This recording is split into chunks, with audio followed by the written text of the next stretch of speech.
Okay, guys, got another topic here we got to cover, and that's basically Marauders, or the prepper wolves, people that just stock up guns, and their plan is to just prey on other people, on other preppers. I forget the guy's name. There was remember that show, Doomsday Preppers? And this guy was just planning on taking from others. He had a 22 and was it a double barrel shotgun? I don't remember, but I mean, it wasn't anything tactical. He just planned to, pick it up from others, but that was his plan. And there's going to be those guys out there, but they're going to have ARs and other stuff because they're going to just put money in firearms and plan to take it. Now,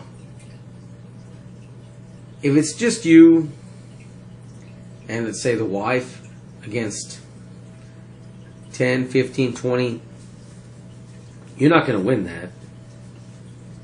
I mean, with me, I'm not going to win that. And I might have 20 people come after me if that happened. But 20 aren't leaving. You got to look at it from both sides. I wish I could say things, since it's online, but certain ways I would defend myself and prepare for that. But you got to try to think like, it takes a wolf to catch a wolf, right? Look at it from the other side. Look at it if you wanted to take something. How would you go about doing it? And then you look at, like, let's just say there's a building, like a house in the middle of a wooded area. How would you approach that house? What would you use for cover, right? And then you reverse that. Okay, well, if I would approach this structure from this angle, what could I do to basically booby trap the areas of cover, right? You could like bear traps or something, or whatever you call it. Look at the Vietnam traps where you step on it's like I guess you call it a bear trap or tiger trap. And you had sticks that were covered with feces and stuff, and people got infected really bad. I mean, if you were gonna hide behind a tree, well then, use that tree for cover. If you were to make the opposite side of the tree where you get half cover, if you booby trap that or trap it, well then they can't use it as cover. I mean, stuff like that. In a total shit at the fan, Mad Max type scenario. Yeah, I mean, definitely don't do that shit now. But try to look at it from both angles, man. Look at it from their eyes, and then look at it from yours, trying to defend that way. Look at how you would do something. Because there's some sick bastards out there. They would probably use your loved ones against you. Right? Got your wife or daughter out picking tomatoes or something, get snatched up, and then they have some leverage against you. Right? They might try to burn you out of your home or wherever you're staying. Right? They might send people to act like they're hurt, or some young pretty girl who these people attacked my home and I'm the only one that made it. Can I stay here? And then you let them live with you, and they learn what you have and your defensive capabilities to a point. You never know. I don't think things will get that bad.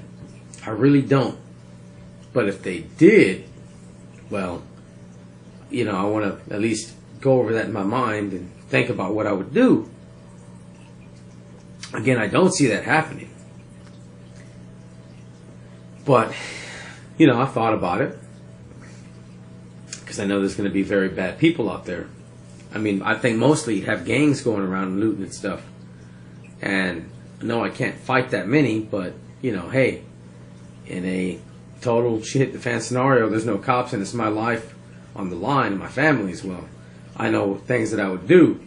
No, that's just the way it is. And there's going to be other people doing that. So you might have 20 guys and then they go and they attack somebody, and then they lose a couple guys, and they go somewhere else and they lose a couple guys, and they probably, pick up a couple on the way, but eventually they get better at that and not lose so many guys. So you need to kind of think of what you would do, and be wary of anybody coming asking for help. Maybe a wolf in sheep's clothing. And there are some sick puppies out there. And, looking to prey on people. There's people out there that'll prey on innocent people right now. We have cops and law and order, I guess, for the most part. But in a situation like that, anyway, just something to think about. Think about, how you make your place more secure. Could you use fishing string and bells around? I mean, maybe you could plant cactus. Just kind of keep it on the down low, but just stuff that wouldn't be that recognizable. Have a big dog. Leave big boots, big old pair of work boots outside, Psychological factor like that would keep people deterred. Protected by Mossberg, signs in your window. You can do the stuff like that now and just keep it up and add to it later. And think of how you defend yourself. Because if things got bad, gangs would go around, raping, killing, stealing, burning stuff down, doing all kinds of stuff. And on top of that, you'd have, the preppers, the Marauders style that just put guns aside and decide to take. And they don't care how they take it. They don't care if you're alive when they leave. They just want your stuff. They're looking forward to that kind of stuff. Anyway, that's something to really think about. And be leery of whoever comes around asking for help. Anyway, have a good one.